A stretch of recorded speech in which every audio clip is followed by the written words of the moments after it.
Vamos falar hoje sobre a crise no mundo árabe, mais especificamente um episódio que ficou conhecido por todos pela alcunha de Primavera Árabe. Nessa aula, vamos aproveitar e falar um pouco sobre a origem da religião islâmica, algo que a gente não comentou ainda com vocês, né? Que nós vamos falar a partir de agora, que é a origem da religião islâmica, para poder a gente entender, né, como se deu a Primavera Árabe e o que especificamente é Primavera Árabe. A gente precisa compreender a origem do islamismo. Senão, a gente não consegue compreender, não é, o que foi efetivamente a Primavera Árabe. Então, vamos nessa aqui, sem mais delongas, compreendermos a questão da Primavera Árabe. Bom, pessoal, primeiro detalhe interessante é que a Primavera Árabe foi um fato histórico que começou em 2011 e é um acontecimento que perdura até os dias atuais. Então, estamos ainda em 2020, quer dizer que o mundo árabe ainda está sofrendo as turbulências do ano de 2011? Sim, sim. O mundo árabe ainda está sofrendo as turbulências do ano de 2011, tá? Então, e um detalhe, além do mundo árabe estar sofrendo as turbulências de 2011, não há previsão de quando esses conflitos irão parar. Como eu disse, antes de nós falarmos da Primavera Árabe, vamos falar um pouco sobre a origem do islamismo, já que a gente tem falado de islamismo em diversas aulas, vamos aprender a origem da religião islâmica. Repare só, todos nós sabemos que o islamismo foi uma religião fundada por Maomé no século VI, exatamente em 600 a 610, foi o ano que Maomé fundou a religião islâmica.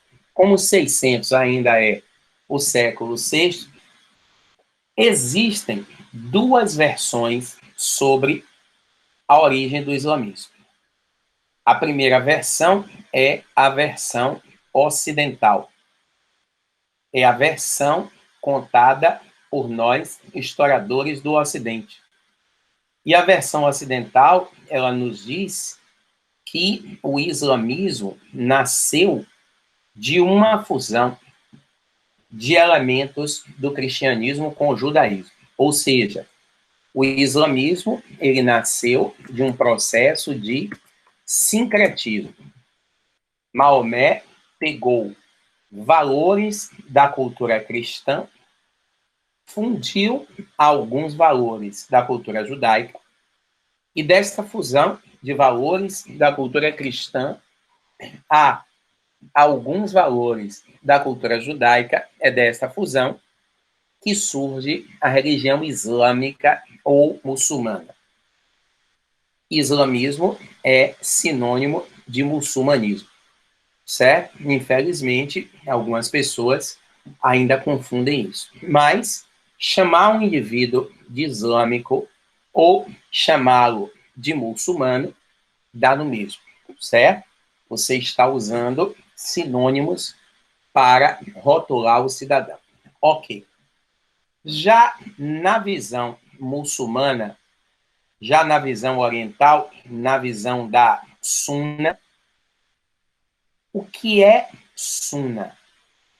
Sunna é uma biografia oficial de Maomé.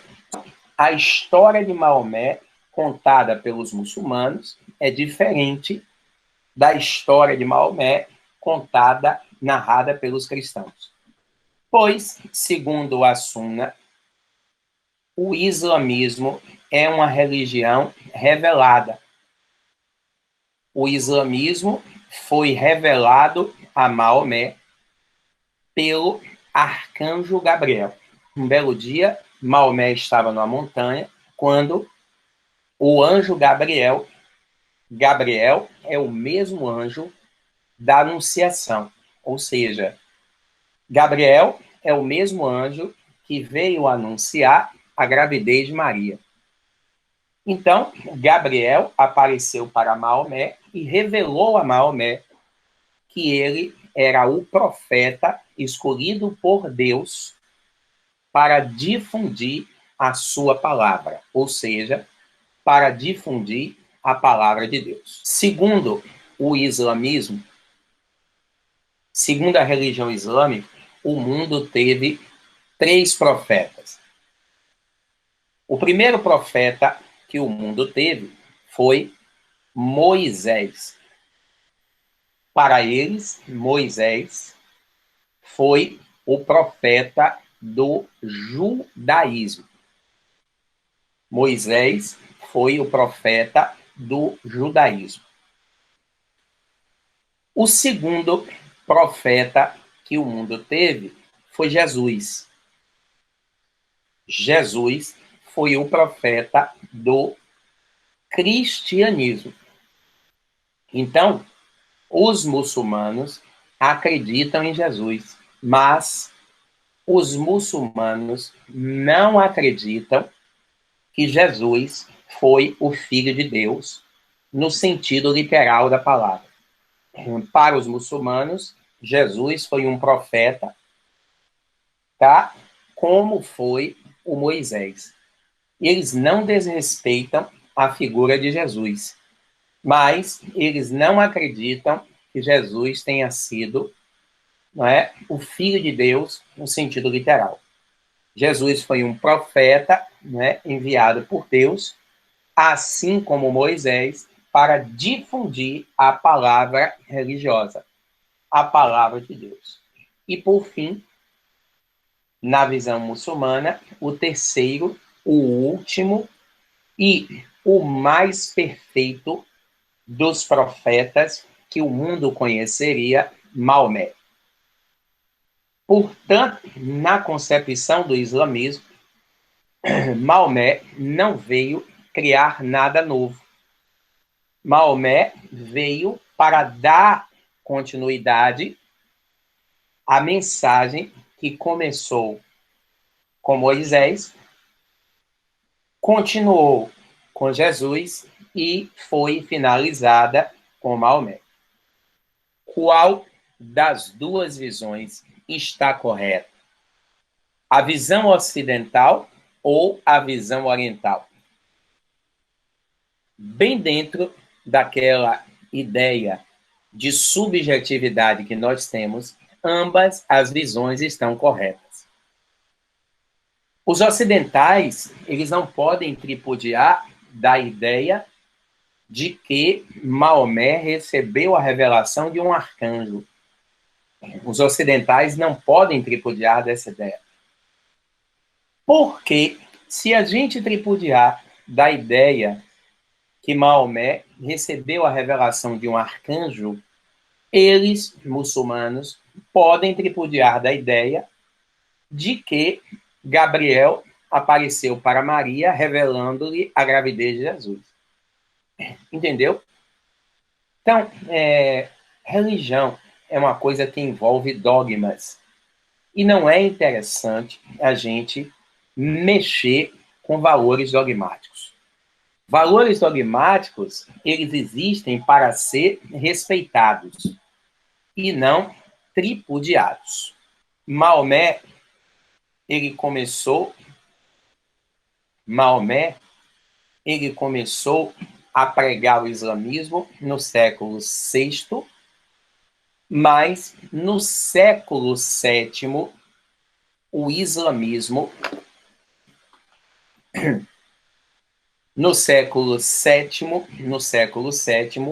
o islamismo, ele se consolidou na Arábia. Maomé, no ano de 600, ele fundou No mundo árabe, Maomé, no ano de 600, ele funda uma teocracia no mundo árabe. Teocracia é a forma de governo onde o líder político e o líder religioso são a mesma pessoa. Inicialmente, a teocracia islâmica estava circunscrita, a teocracia islâmica estava circunscrita a esta área aqui de Meca. Correto? Inicialmente, a teocracia muçulmana estava circunscrita a esta área aqui, ó, de Meca, essa área amarela. Correto? Então, toda esta região aqui, em amarelo, chamava-se Península Arábica. E foi aqui que Maomé fundou a teocracia. Bom, no mesmo ano que Maomé fundou a teocracia, ele revelou o Corão para os árabes. Segundo Maomé, o Corão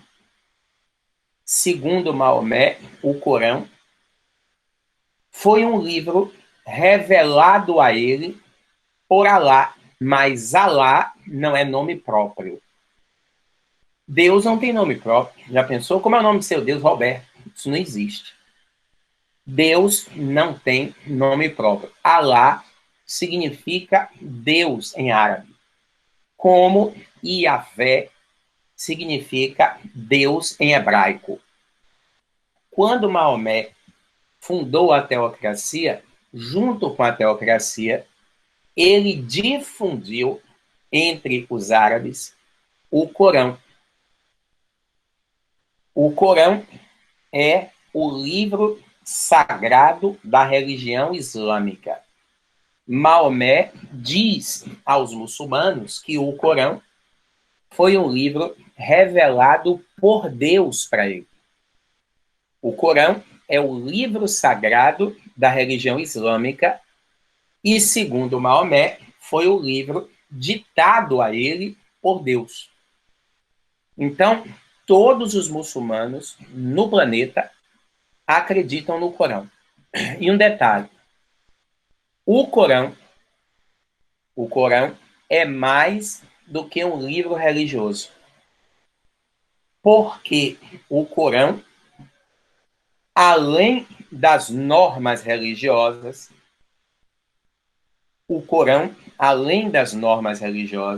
ele define as normas de conduta e de comportamento do fiel. O Corão, além das normas religiosas, ele define as normas de conduta e de comportamento do fiel.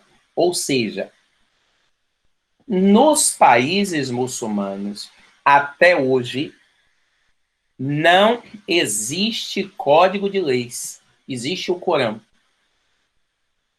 Certo? Se você roubou, você vai ser punido pelo Corão. Se você matou, você vai ser punido pelo Corão. Tudo, absolutamente tudo, é regido pelo Corão. Então, o mundo islâmico, até hoje, ele é teocrático, politicamente falando. Ele é teocrático. Teocracia é um regime político.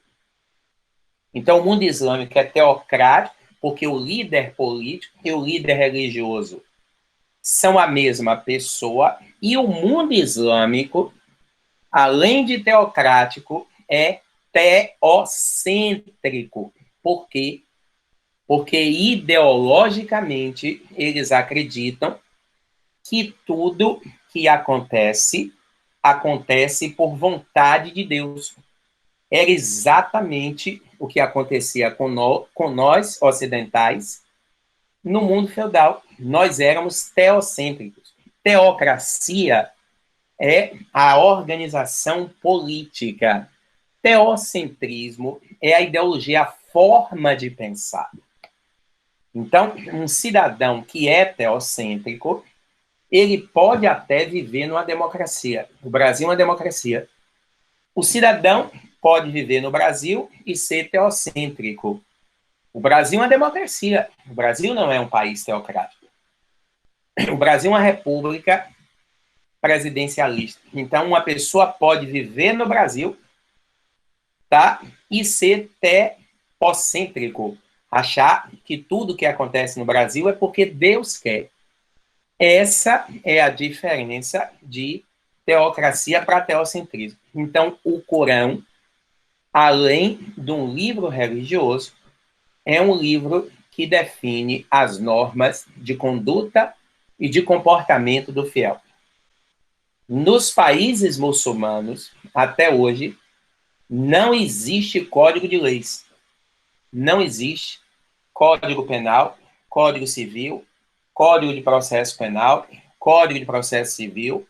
Existe o Corão. Matou, Corão. Roubou, Corão. Adultério, Corão. Entendeu? É exatamente isso, aproveitando o gancho, que a Primavera Árabe quer mudar. A Primavera Árabe quer quebrar com a visão teocrática e teocêntrica do mundo árabe.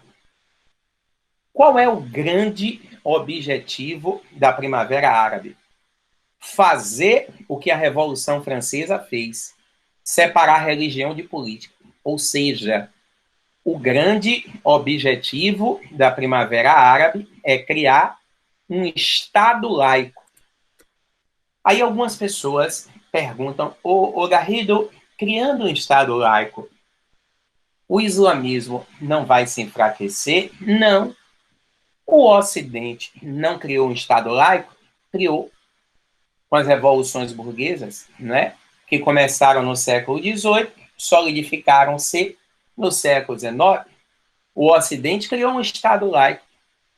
E o Ocidente, criando o Estado laico, o cristianismo no Ocidente se enfraqueceu? Não.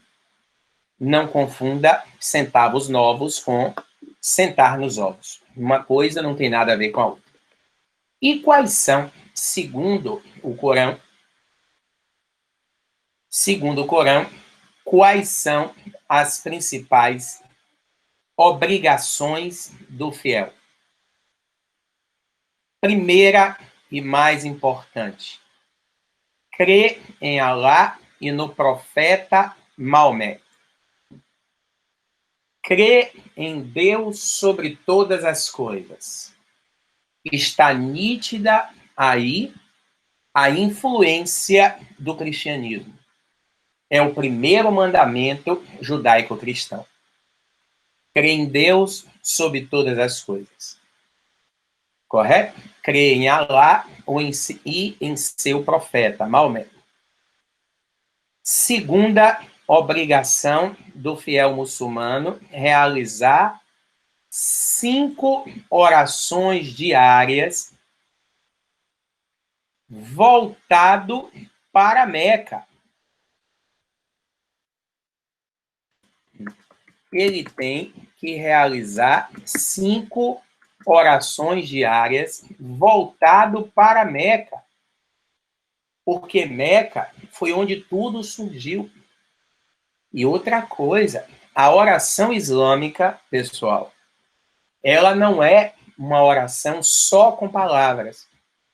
Você tem toda uma gesticulação e quem já viu um muçulmano orando, todas as gesticulações são de submissão, de subordinação. Aí é uma herança judia. Os judeus também oram assim. Então, eles oram 5 vezes por dia. Nos países muçulmanos, tem os horários pré-determinados. Mas o islamismo não é uma religião engessada.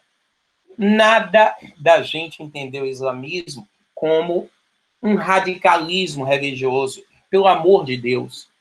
Se por uma razão qualquer o cidadão ele não puder orar nos horários que são programados a oração, ele pode orar tudo de vez, ou de manhã, ou à noite. A preferência é que, se ele tiver que orar de vez, ele ore à noite.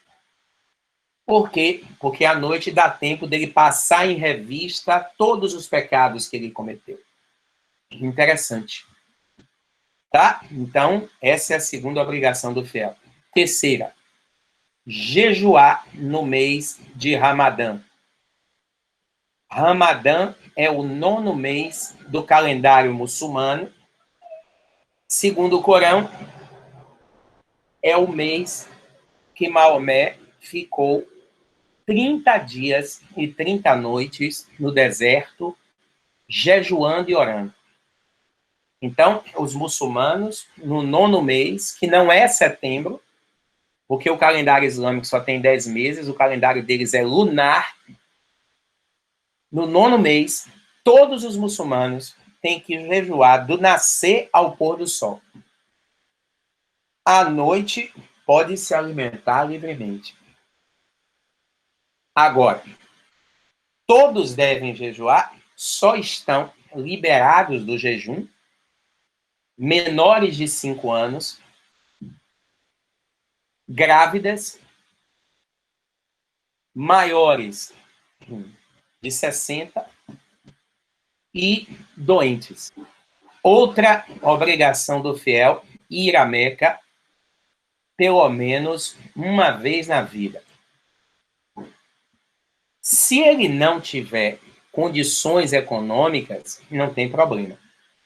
Agora, recomenda-se que ele vá a Meca pelo menos uma vez na vida, porque Meca foi onde tudo surgiu, foi onde Maomé recebeu as revelações. E a quinta obrigação do fiel é fazer doações.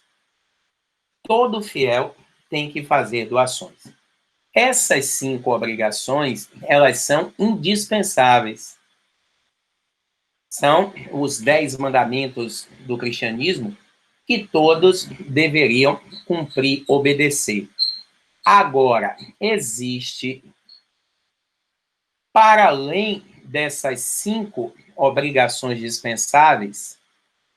indispensáveis, para além dessas 5 obrigações indispensáveis, o Corão, ele afirmou o teocentrismo e está escrito no Corão que todos os fiéis devem pôr em prática a jihad, que traduzindo é guerra santa. Muito cuidado, que o conceito de jihad é mal interpretado no Ocidente. O que é jihad? Jihad é a busca da purificação interior. No Corão está escrito com todas as letras: todos os muçulmanos devem buscar domar os maus instintos com o objetivo de se purificar. Então, na verdade, a jihad é uma guerra que os cidadãos travam com eles mesmos para dominarem os maus instintos e se tornarem bons islâmicos. Como vocês podem ver, os grupos fundamentalistas, terroristas, distorceram os fundamentos da jihad, né? Dizendo que a jihad era guerra no sentido literal e não tem nada a ver. Jihad é uma espécie de reforma íntima, é uma guerra que o fiel deve travar consigo mesmo para domar os maus instintos. Então, gente, essas são as principais